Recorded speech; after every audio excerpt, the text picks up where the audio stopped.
नमस्कार. आजच्या व्हिडिओमध्ये आपल्या सर्वांचं खूप खूप खूप स्वागत आहे. आज आपण पंढरपूरची वारी याचा इतिहास काय किंवा ही परंपरा केव्हापासून सुरुवात झाली किंवा हा प्रवास कशा पद्धतीने केला जातो याविषयीची माहिती आजच्या व्हिडिओमध्ये घेणार आहोत. तर पंढरपूरचा उल्लेख 5व्या शतकातल्या ताम्रपटामध्ये सापडतो. 12व्या शतकापर्यंत पंढरपूरचं विठ्ठल मंदिर आकाराने खूप लहान होतं. 13व्या शतकात त्या मंदिराचा जीर्णोद्धार झाला. कर्नाटकातील विजयनगरच्या सम्राटांनी तिकडे नेलेली विठ्ठलाची मूर्ती संत एकनाथाच्या पंजोबांनी महाराष्ट्रात आणली, म्हणून त्यांना कानडाहो विठ्ठल कर्नाटकू असं म्हटलं जातं. म्हणजे ही विठ्ठलाची मूर्ती संत एकनाथाच्या पंजोबांनी महाराष्ट्रामध्ये आणली असंच याचा अर्थ होतो. पंढरपूरच्या वारीची परंपरा ही सुमारे 1000 वर्षापूर्वीची आहे.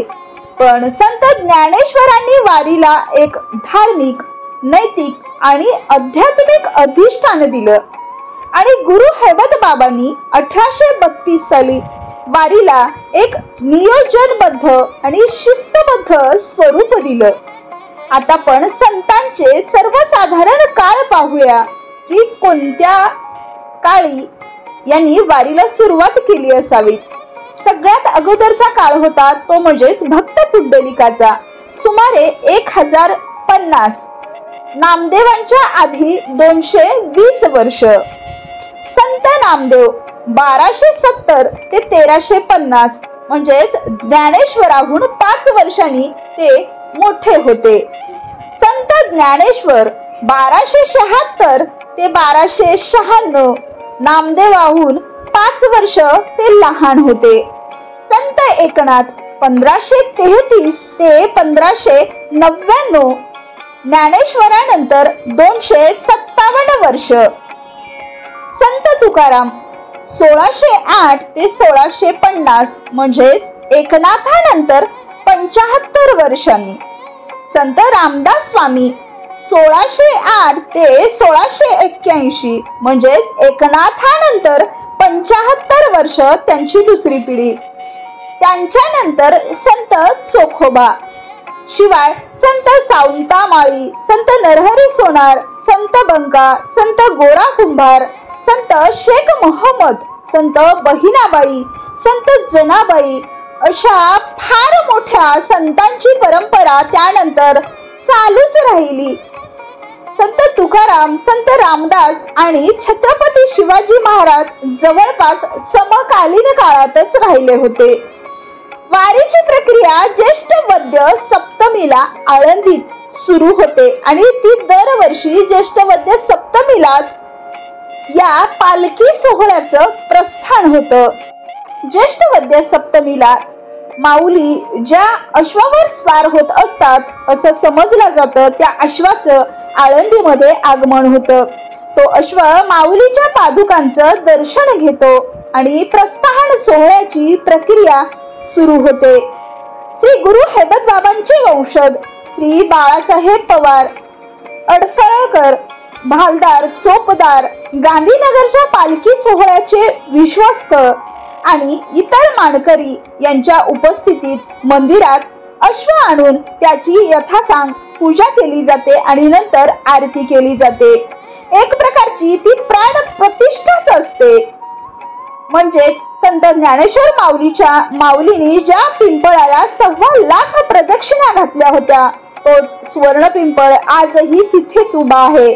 आणि त्यानंतर ज्ञानेश्वर महाराज पंढरीरायांना भेटण्यासाठी प्रस्थान करतात. माऊलीच्या पादुका ठेवलेली पालखी वारकरी खांद्यावर घेऊन माऊलीच्या आजोळी म्हणजेच गांधीनगरला घेऊन जातात आणि तिथल्या मंदिराला प्रदक्षिणा घालतात.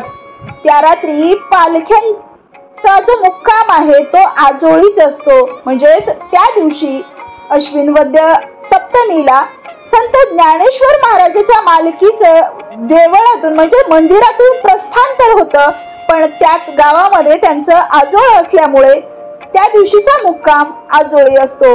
ज्येष्ठ वद्य नवमीला गांधीनगरहून पंढरपूर वारीला प्रस्थान केलं जातं आणि एकूण 261 किलोमीटरचा प्रवास करून सर्व संतांच्या दिंड्या आषाढी एकादशीच्या आदल्या रात्री पंढरपूरला पोहोचतात. तर दर मजल करत पायी वारी केली जाते. तर 1000 वर्षांपूर्वीची ही जी प्रथा आहे ती आज तागायत सुरू आहे. आळंदीहून संत ज्ञानेश्वर महाराजांची आणि देहूवरून संत तुकाराम महाराजांची पालखी, त्यांच्याच पालखी सोबत जवळपास 250 ते 300 पालख्यांचा सोहळा आणि लाखो वारकरी भक्त किंवा लाखो वारकरी संप्रदाय घेऊन ऊन वारा पाऊस या कशाचीही तमा न बाळगता या वारीमध्ये सहभागी होतात. तर आळंदी ते पंढरपूर हा जो पायी प्रवास केला जातो त्यालाच वारी असं म्हटलं जातं. किंवा मग प्रत्येक एकादशीला पंढरीच्या पांडुरंगाचं दर्शन केलं जातं त्याला सुद्धा वारी असं म्हटलं जातं. पंढरीची वारी आहे माझ्या घरी असं सुद्धा प्रत्येक वारकरी म्हणतो. तर या 15 ते 20 दिवस अविरतपणे अखंड पायी चालत राहणारा जो प्रवास आहे त्याला दिंडी किंवा पालखी सोहळा म्हटलं जातं. या सोहळ्यामध्ये सामील होण्यासाठी प्रत्येक गावागावातून शहरातून अगदी लहानांपासून मोठ्यांपर्यंत वृद्धांपर्यंत किंवा संपूर्ण जाती धर्मातील लोक या ठिकाणी सामील होतात. रामकृष्ण हरी किंवा पुंडलिक वरदे हरी विठ्ठल श्री ज्ञानदेव तुकाराम या नामघोषामध्ये हा प्रवास चालू होतं. म्हणजे संपूर्ण पालख्यांचं प्रस्थान होतं. या वारीमध्ये भजन कीर्तन अभंग किंवा टाळ मृदुंगाच्या घोषात 15 ते 20 दिवस संपूर्ण जगातील सुख दुःख विसरून संपूर्ण संसाराची जी सुख दुःखी आहेत ते मागे टाकून वारकरी फक्त तल्लीन होतो तो विठ्ठलाच्या नामघोषामध्ये. तर ही वारीची परंपरा जवळपास 1000 वर्षांपासून चालत आलेली आहे आणि ती अविरतपणे पुढे चालू आहे. तर या वारीमध्ये नेमके कोणकोणते टप्पे असतात किंवा मग यांचा जो रात्रीचा मुक्काम आहे तो कोणकोणत्या ठिकाणी ठराविक पद्धतीने केलेला असतो. आळंदी ते पुणे हा प्रवास 29 किलोमीटर आहे. आळंदीतून निघाल्यानंतर पुणे या ठिकाणी 2 दिवस मुक्काम असतो. पुणे ते सासवड हा 34 किलोमीटरचा अंतर आहे आणि या ठिकाणी सुद्धा म्हणजे सासवडला 2 दिवसांचा मुक्काम असतो. सासवड ते जेजुरी हा 18 किलोमीटरचा प्रवास आहे आणि जेजुरी मध्ये सुद्धा मुक्काम असतो. जेजुरी ते वाल्हे हा 16 किलोमीटरचा प्रवास आहे आणि वाल्हे या ठिकाणी सुद्धा रात्रीचा मुक्काम असतो. वाल्हे ते लोणद हा 18 किलोमीटरचा प्रवास आहे आणि लोणदला सुद्धा 2 दिवसाचा मुक्काम असतो. लोणद ते तरडगाव हा 10 किलोमीटरचा प्रवास आहे आणि तरडगाव या दिवशी मुक्काम असतो. तरडगाव ते फलटण हा 23 किलोमीटरचा प्रवास आहे आणि फलटणला सुद्धा या पालखीचा मुक्काम असतो. फलटण ते बरड हा 20 किलोमीटरचा प्रवास आहे आणि बरड या गावी सुद्धा पालखीचा मुक्काम असतो. बरड ते नातेपुते हा 21 किलोमीटरचा प्रवास आहे आणि नातेपुते या ठिकाणी सुद्धा पालखीचा मुक्काम असतो. नातेपुते ते माळशिरस हा 20 किलोमीटरचा प्रवास आहे आणि माळशिरस या ठिकाणी सुद्धा पालखीचा मुक्काम असतो. माळशिरस ते वेळापूर हा 17 किलोमीटरचा प्रवास आहे आणि वेळापूर या ठिकाणी सुद्धा मुक्काम असतो. वेळापूर ते भेंडी शेगाव किंवा भेंडी शेगाव म्हटलं जातं हा 20 किलोमीटरचा प्रवास आहे आणि भेंडी शेगावला सुद्धा या पालखीचा मुक्काम असतो. भेंडी शेगाव ते वाखरी हा 10 किलोमीटरचा प्रवास आहे आणि वाखरी या गावी सुद्धा मुक्काम असतो. आणि वाखरी याच गावी संपूर्ण ज्या पालख्या आहेत त्या एकत्र येतात. या ठिकाणी धावा हा सुद्धा प्रघात आहे. म्हणजे धावण्याची जी परंपरा आहे ती वाखरीपासून चालू होते. किंवा मग रिंगण जे म्हटलं जातं उभं रिंगण किंवा गोल रिंगण हे सुद्धा या ठिकाणी पार पाडलं जातं. वाखरीमध्येच बंधू भेट सुद्धा होते, म्हणजे संपूर्ण भावांच्या पालख्या भेटविल्या जातात, त्यालाच बंधू भेट सुद्धा म्हटलं जातं. वाखरी ते पंढरपूर हा अवघा 5 किलोमीटरचा प्रवास आहे किंवा मग सगळ्यात लहान पल्ला आहे.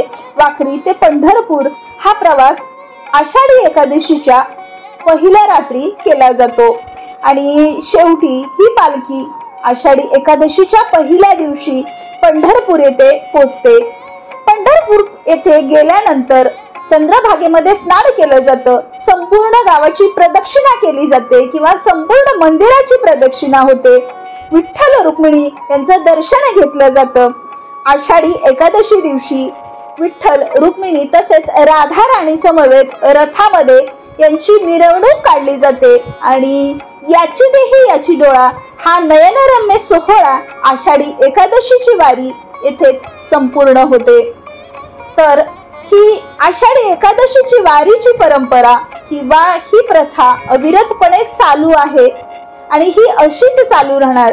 तर ही वारीची संपूर्ण माहिती जर तुम्हाला आवडली असेल तर या व्हिडिओला लाईक, शेअर आणि सबस्क्राईब नक्कीच करा. धन्यवाद.